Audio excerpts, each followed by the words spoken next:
All right, we're live, I think, right? Hello. This is the pairing session for docs.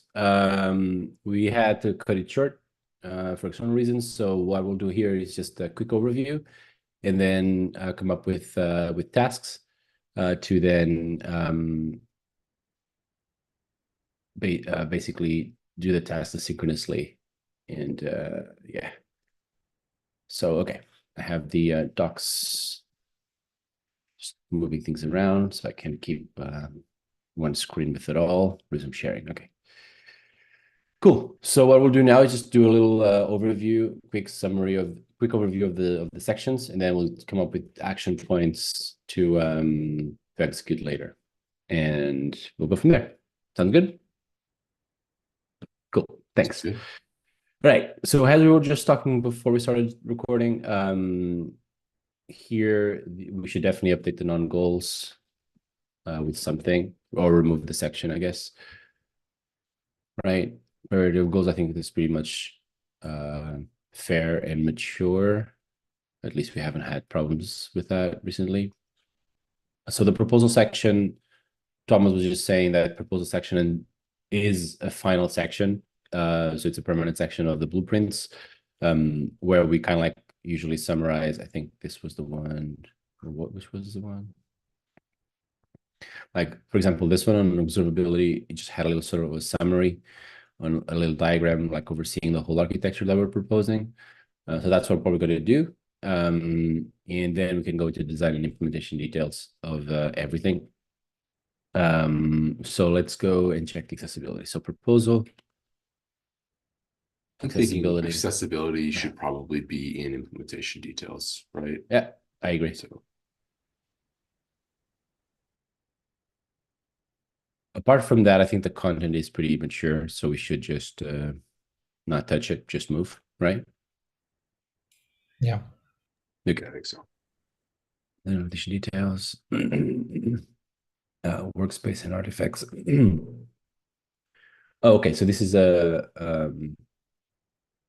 process, I guess, bit. Workspace and artifacts. We will store implementation details.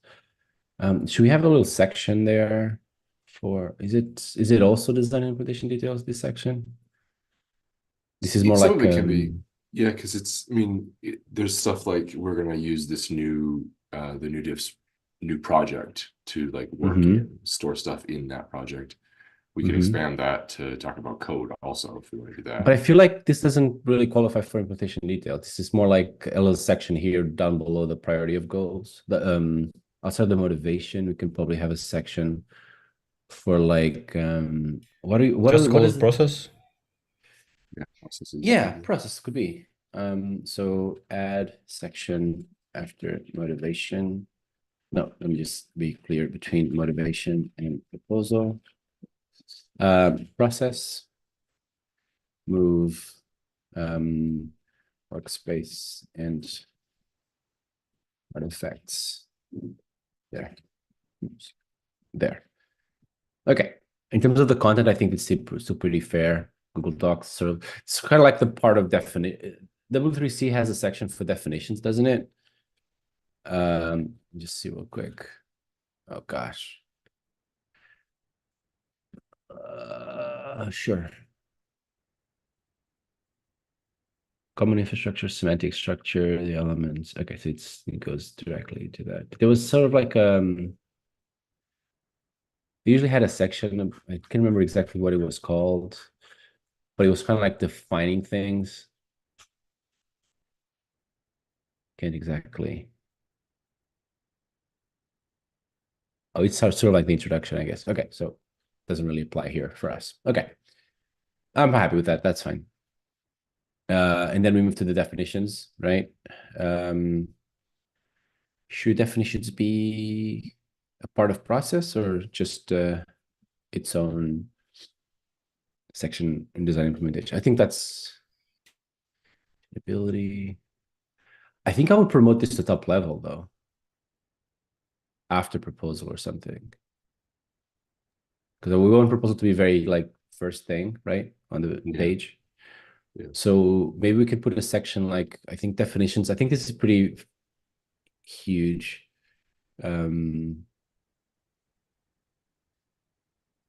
So I would move definitions to top level and keep metrics as part of design implementation details.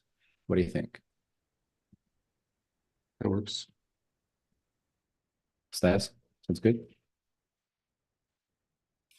I'm not sure about metrics. Okay, so we'll get there in a Maybe second. we should keep some. Let me just write the definitions part. Promote definitions to top level after proposal, because it will be short, and before design and implementation details. Nope, not in plant. Implementation details. Okay. Right, metrics. Let's go to metrics. You're saying, Stas? I'm not sure if we should move them to the implementation details. They are part of the implementation details. Yeah, but is You this wanna- how it's structured in other proposals? I think in the part of the design implementation details, there's not a strict structure. It's up to us. We had a long discussion about metrics and sort of like defining acceptance criteria, I guess, for the work we do. And I feel like it's a pretty big detail, I guess, for implementation. It's kind of like the guardrails of what we do. So I feel like it's kind of like fair to keep it in the design and implementation details. No? I'm just not sure how it relates to details exactly, because Sure. usually when you propose something, you measure something first, like you measure how slow your site is, and then you create a proposal against current metrics, and then you check your implementation again with the new metrics. I'm not sure if it belongs to implementation details, but that's just my opinion. Okay. Well, do you have a counter proposal where we should put it? Maybe in the proposal itself, or before the proposal, like a distinctive section just for the metrics, like how we measure the stuff that we are working on. We could, I mean, it's a little weird, but we could stick it in like definitions. These are definitions of how we will measure things, and then the implementation details can just say we will measure using those definitions. I'm not sure. So maintainability and done are really useful definitions to see what we mean by that when we say it here. When we have metrics, it's sort of like a budget, right? It's like our guardrails of how we're going to be measuring the things we do and what is the criteria for us to consider that something is acceptable, right? It's how we make trade-offs, how we make. And I feel like that's a pretty particular part of like we can have a specific section for this that is not metrics or design or something outside of the design implementation details. I wouldn't put above proposal because we want the proposal to be at the very top of the document. Potentially, it could be the definitions comes after proposal. Section motivation proposal process. So the process is part of just like the introduction to the document. So that's fair. I think it's short. So it could be a section after proposal and before design and implementation details where we call it something like, I don't know, budget or context, not context. Yeah, I'm struggling to find a good place for this.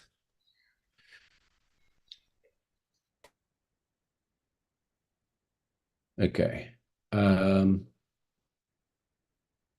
What was your suggestion, Stas? To put it in the. I actually agree with what you've just mentioned, putting it in between proposal and design implementation details. Like it seems like the right fit because you read the proposal first, what we are talking about, and how we're going to validate that proposal. And then we describe exactly the steps to achieve our proposal. Should we call it like acceptance criteria? Yeah, I think that's maybe. That's fine. And then inside metrics. So sort of like have a specific section for acceptance criteria, and then inside that a section for metrics, because we could have more than metrics to worry about. Or not, maybe wait. I mean, these are technically acceptance criteria right now. Like metrics are really just like we're measuring this thing. Yeah. these Okay. are truly limitations. Like it has to meet or exceed these levels of accessibility. Let's drop the metrics. Yeah, it can be acceptance. Okay, cool. Thanks. So now we go to design implementation details, and we go to front end, high level implementation, HTML structure. So where does this come from? I'm trying to think. This is coming from accessibility stuff, I think. Okay. Yeah, so, Paulina wrote all this. Okay. So this can go into design and implementation details and the accessibility subsection, maybe.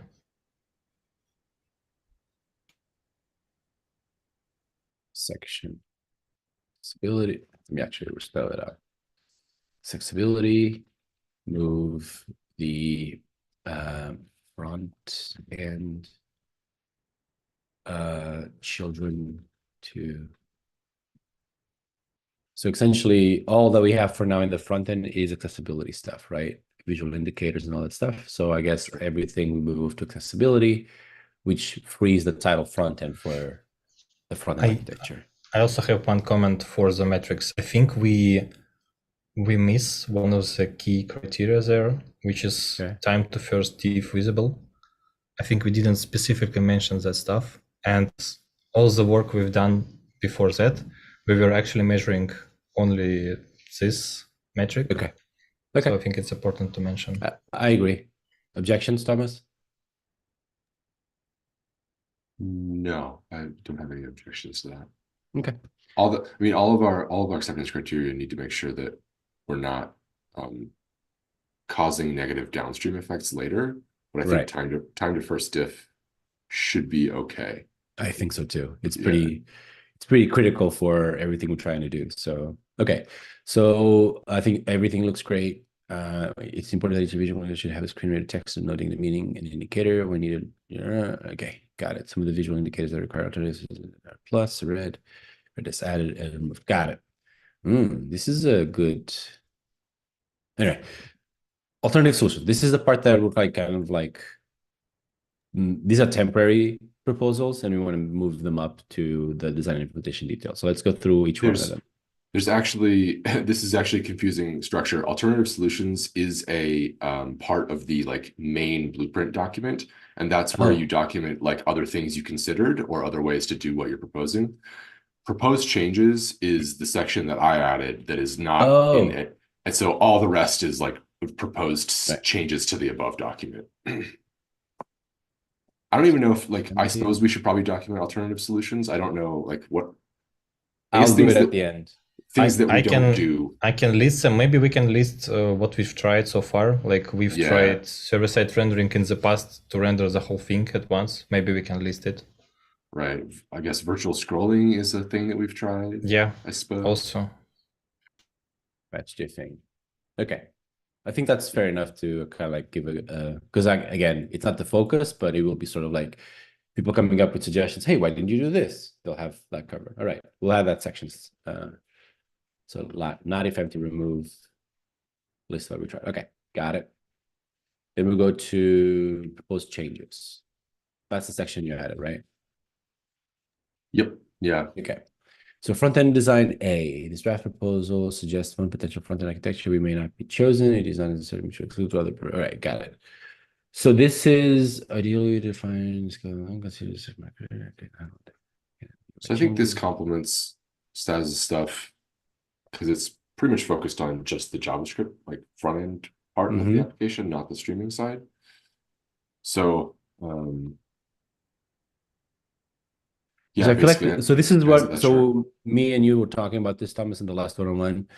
So this is the part that we haven't delved yet much time to. We've talked a lot about the streaming, the server-side rendering, the web components, and then we have seen how Stanislav's POC is reusing the existing code, but we haven't spent a lot of time discussing or understanding what should be the way that we build our own application logic from that moment, from the moment that we get the streaming, from the moment that we get the web components, gluing everything to the view apps and everything.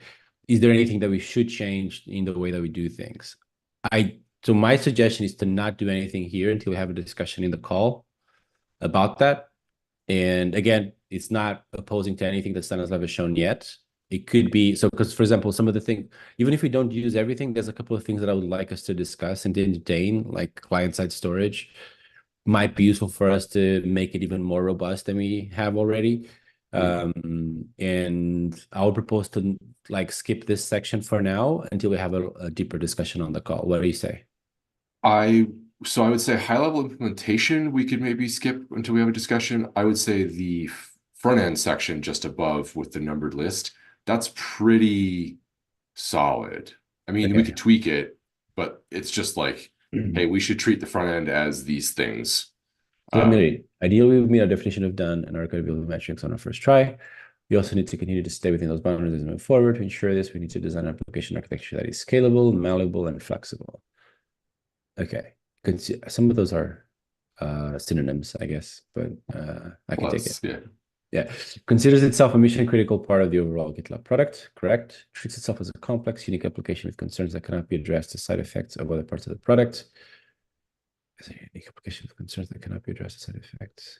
Cannot be addressed as side effects of other parts of the product. So basically the front-end application is not just an artifact of the back-end application, and Diffs needs specific solutions that are not necessarily reusable for other parts of GitLab. From GitLab UI and stuff. Yeah. I can agree with that. Yeah. I definitely want to make the project reusable.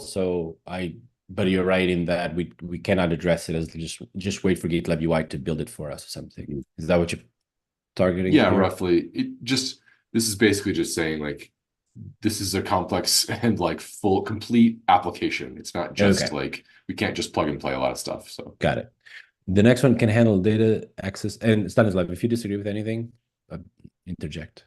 And by the way, you're probably already noticing this, but in the MR where I added this, I noted, I was like, this is kind of very generic. Like everything in here is like, duh, obviously, but like we need this, that we can make it more specific as we move forward.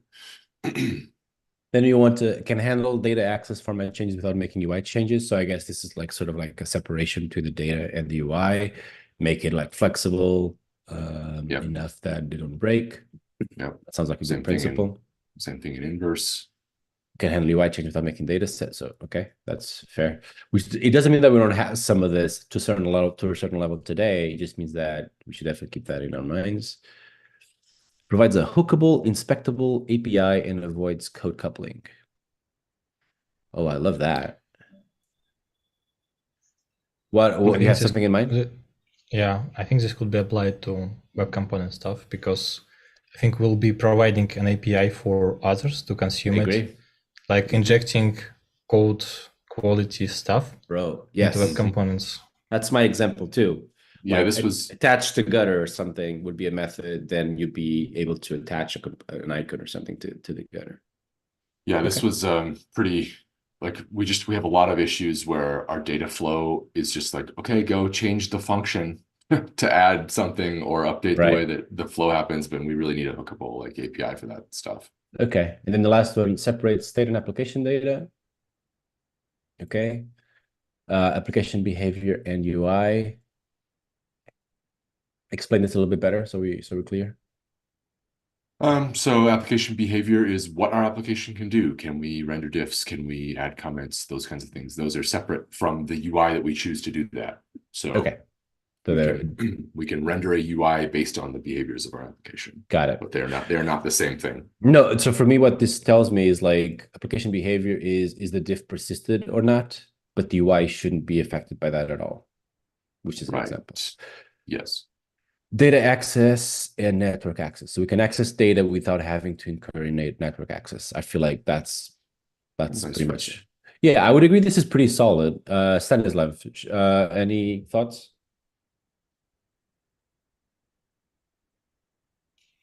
Give me just a second. Sure. I think just thinking about server-side rendering, I think this goes at some points against, for example, data access, network access separation. Like we are we are storing lots of stuff already in HTML. It won't be served as data to the client. So like, for example, the diff lines, you won't be able to retrieve some metadata for each line. It'll be just rendered as static stuff. So we might lose some flexibility here. That's my only concern here, that I think we we're won't okay. have like a clear API of stuff that's coming from Rails, for example.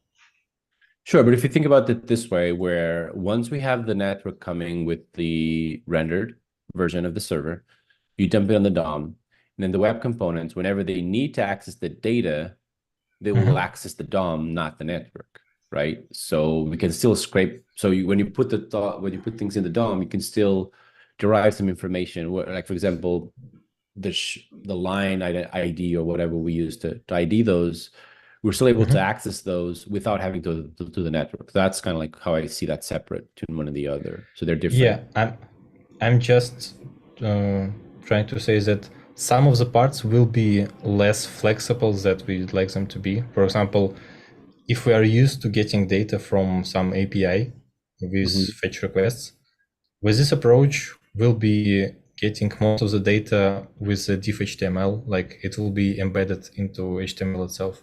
Sure, So that's that okay. will require some changes. You could think of this data versus network even at a much lower level. Like once we've fetched rendered HTML, we can also cache that in a database, and then we still have access to that data. It's just like structured data instead of like pure data, and we can still access it without the network. So okay. Again, I don't think we need to dwell too much here, because if we want to, we can still update this with other criteria or tweak it a little bit. Right now, I just want to like tidy up the house a little bit. So my proposal is to move this to acceptance criteria, the front end section. Like create a new section on the front end. We have acceptance criteria, and then we don't want backends to be distracted by because this affects backends, but we want this to be specific for front end. What do you say? yeah. Yep. Okay. And so basically, go ahead. This section was always intended to be like tweaked and reformatted to fit us better. It was kind of written generically on purpose. So okay, good. So high level implementation is the one we're going to be discussing. Sure. Yep. And Andrea sent you that link to the post I wrote earlier yesterday. Oh, the second chapter? Great. Yeah, and that really fleshes this out, although it's a long read. So that's fine. I'll save some time. All right. Proposal B. New diffs introduce a paradigm shift in our approach to rendering. Previous rendering. Is this the server-side rendering? Yep, it should be. And I think, yeah. It says, sorry. I was just gonna say the proposal header is like changing the actual proposal, like the first top level proposal heading. Yeah, it's like changing that one. I wanted to mention that I think Phil mentioned that it has some factual like errors. We need to fix them. I think I use virtual scrolling and client-side rendering interchangeably, which I shouldn't do. So we need to fix those. Okay. I can do that with Phil. What else? Yeah, apart from that, I think it's pretty like it's the context. Maybe we can have a historical section, because right now in MeasureQuest most of it can be in the alternative section, like right, list the stuff we had before. All right. I think this is a good. The new diffs approach changes that by the following. All right, so then this part, it's not virtualized. We can change the wording a little bit there, because I feel like update. I feel like it's still worth keeping in this section. It's just that we will phrase it a little. We discarded. We thought we needed an evolution beyond this because in this direction or something. We don't have to code it here. Okay. Right, and then design implementation details, metrics. When rendering diffs on the server, the total server standard render country don't exceed 5 files. So this is like an addition to the acceptance criteria, right? Yep.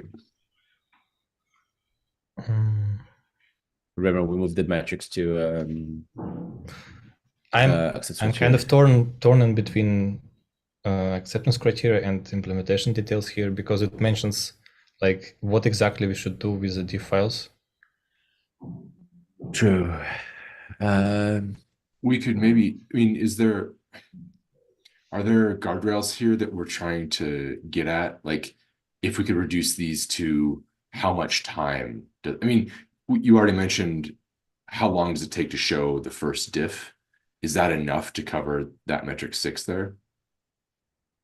Instead of saying it's only going to do 5, it's only going to do a limit of 1,000 lines. Is it just like less than a second for a first diff? Is that enough? I think we can just remove this actually from the document. Okay, so perhaps remove. Because we have better metrics for time. First diff. What I would say is I will keep this in the back pocket. As we're moving this section, we might find a way to place it as like initial guidelines or something to like edge cases, or not edge cases, but like parameters or something. We can keep it in the back pocket for now. I think these tactics will be used definitely in the final implementation. We are just not sure for the exact numbers. Is it 5 files or is it 10 files? What works best? So this is stuff that needs to be figured out during the implementation. I'll figure it out if we just drop it, or we say we were thinking about something like around this, and then I'll think of something. But the overview is where we have the meat. So new diffs introduce a change in responsibilities for both the front end and back end. The back end will prepare diffs data, highlight diffs lines, render diffs as HTML, embed diffs metadata into the final response.